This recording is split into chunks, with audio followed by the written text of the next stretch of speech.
যে যোৱাকালি ছায়েদা হামিদ নামৰ এগৰাকী ব্যক্তি তেখেত প্ৰাক্তন পৰিকল্পনা আয়োগৰো সদস্য আছিল গুৱাহাটীত সাংবাদিকসকলৰ সৈতে মুখামুখি এটা অনুষ্ঠানত তেখেতে বাংলাদেশীৰ সম্পৰ্কত যি বক্তব্য প্ৰদান কৰিছে প্ৰকৃতপক্ষে তেখেতে অসমৰ বাংলাদেশীৰ যিটো সমস্যা সেই সমস্যা তেখেতৰ হয়তো জ্ঞান নাই নতুবা তেখেতে হৃদয়ংগম কৰা নাই ভিসা বা পাছপোৰ্ট লৈ অহা কোনো বাংলাদেশীৰ ক্ষেত্ৰত আমাৰো ক'ব লগা নাই কিন্তু ক'ব লগা কোনবিলাক বাংলাদেশীৰ ক্ষেত্ৰত আছে যিবিলাকে অবৈধভাৱে কাটাতাৰ পাৰ হৈ আহি প্ৰব্ৰজিত হৈ আহিছে প্ৰব্ৰজনকাৰী বাংলাদেশীৰ সম্পৰ্কত নিশ্চিতভাৱে তেখেতৰ ধাৰণা যেনেকুৱা হ'ব লাগিছিল নাই কাৰণেই তেখেতে কৈছে যে বাংলাদেশী অসমত থাকিলে সমস্যাটো কি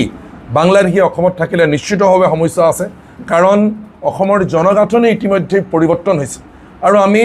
1971 চনলৈকে বাংলাদেশীৰ বুজা ইতিমধ্যে গ্ৰহণ কৰিছোঁ আৰু 71 চনৰ পিছত অহা বাংলাদেশীক চিনাক্ত কৰি বিতৰণ কৰিবৰ কাৰণে নিশ্চিতভাৱে অসমৰ সমাজ জীৱনত দীৰ্ঘদিন ধৰি দাবী উত্থাপন হৈ আছে গতিকে তেখেতে যি বক্তব্য প্ৰদান কৰিছে সেই বক্তব্যই স্বাভাৱিকতে আমাৰ তেওঁ মানৱতাৰ কথা কৈছে যে বাংলাদেশী মানৱতাৰ কথা তেওঁ যেনেধৰণে কৈছে প্ৰকৃতপক্ষে আচলতে মানৱতাৰ ভুলঞ্চিত যদি হৈছে আমাৰ খিলঞ্জীয়া মানুহৰ হৈছে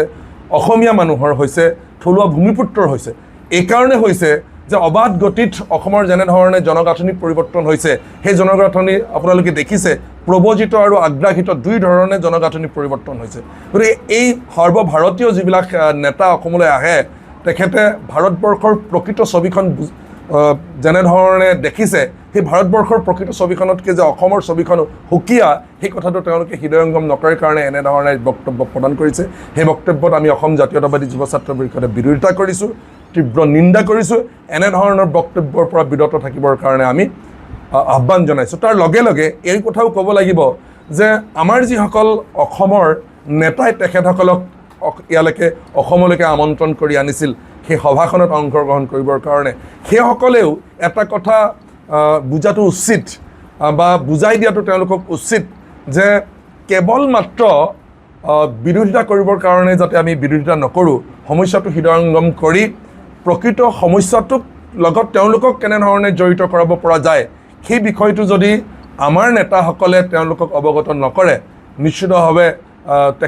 তেখেতলোকে সেই কথাখিনি বুজি নাপাবও পাৰে গতিকে তেখেতলোকৰ গাত যিমান দায়ী বা দুখ আমাৰ যিসকল ব্যক্তিয়ে অসমলৈকে তেওঁলোকক আমন্ত্ৰণ কৰি আনিছিলে ক'ৰবাত নহয় ক'ৰবাত তেখেতসকলো দুখী বা দায়ী যিকোনো খবৰৰ বাবে যোগাযোগ কৰক 7099017330 লগতে 7099017110 নম্বৰত